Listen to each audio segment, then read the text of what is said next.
और इस हंगामे के बाद उत्तर कोरिया ने एक बयान जारी करके इस बात का ऐलान कर दिया कि उसने अंतरिक्ष में सैटेलाइट भेजने की कोशिश जरूर की थी, लेकिन वो इसमें असफल रहा। उत्तर कोरिया की सरकार ने यह स्वीकार किया कि अंतरिक्ष में सैटेलाइट भेजने का उसका मिशन फेल हो गया और सैटेलाइट को अंतरिक्ष तक ले जाने वाला उसका रॉकेट समंदर में जा गिरा। हालांकि दूसरी तरफ जापान लगातार किम जोंग उन पर बैलिस्टिक मिसाइल की टेस्टिंग का आरोप लगा रहा है। जापान का यह आरोप है कि Kim Jong Un ballistic missile की टेस्टिंग की बात को सैटेलाइट लॉन्चिंग कहकर दुनिया से छुपाने की कोशिश कर रहे हैं, जबकि उनका प्लान बहुत खतरनाक हो सकता है।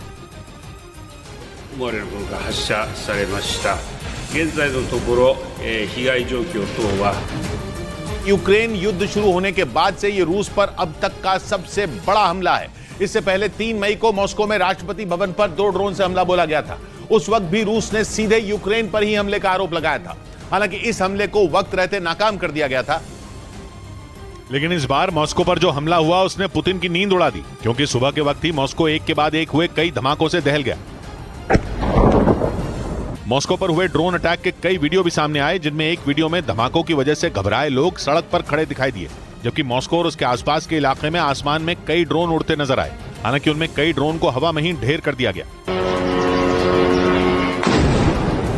रूस के मीडिया के मुताबिक मॉस्को पर करीब 25 ड्रोन ने धावा बोला, जिनमें 13 ड्रोन मार गिराए गए, लेकिन कुछ ड्रोन अटैक करने में कामयाब रहे और उन्होंने 2 इमारतों को नुकसान पहुंचाया। मॉस्को के मेयर के मुताबिक इन हमलों में 2 लोग घायल हो गए। मॉस्को पर हुए इस हमले की खबर जैसे ही यूक्रेन पहुंची, वहां के मीडिया ने इसे रूस की ही सोची समझी साजिश बता दिया। यानी इस हमले के पीछे यूक्रेन का हाथ होने से साफ इनकार कर दिया गया। और वहां के मीडिया ने दावा किया कि मॉस्को पर ड्रोन हमले को रूस की खुफिया एजेंसी ने ही प्लान किया था।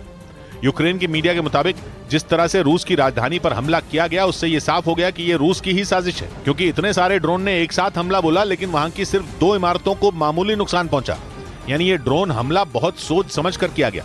इसके साथ ही यह भी कहा गया कि मॉस्को यूक्रेन की सीमा से 500 किलोमीटर से ज्यादा दूर है और यूक्रेन के पास इतनी दूर तक जाकर हमला बोलने वाले ड्रोन हैं ही नहीं। यानी यूक्रेन अगर रूस की राजधानी को निशाना बनाने की सोच भी ले तो वो ऐसा कर नहीं पाएगा। रूस के मीडिया ने दावा किया कि मॉस्को अगर UJ-22 नाम के ड्रोन से हमला किया गया तो जो 800 किलोमीटर तक उड़ान भर सकता है।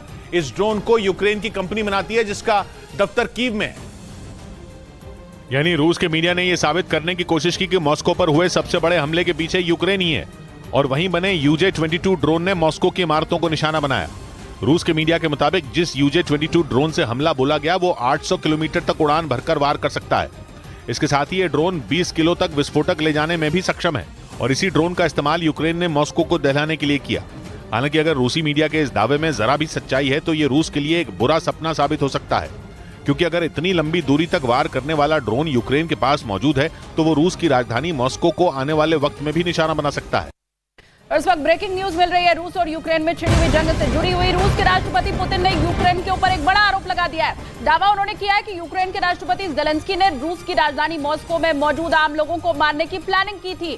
पुतिन ने आरोप ये लगाया कि यूक्रेन के आम लोगों को निशाना बनाने के लिए अपने ड्रोन भेजे थे।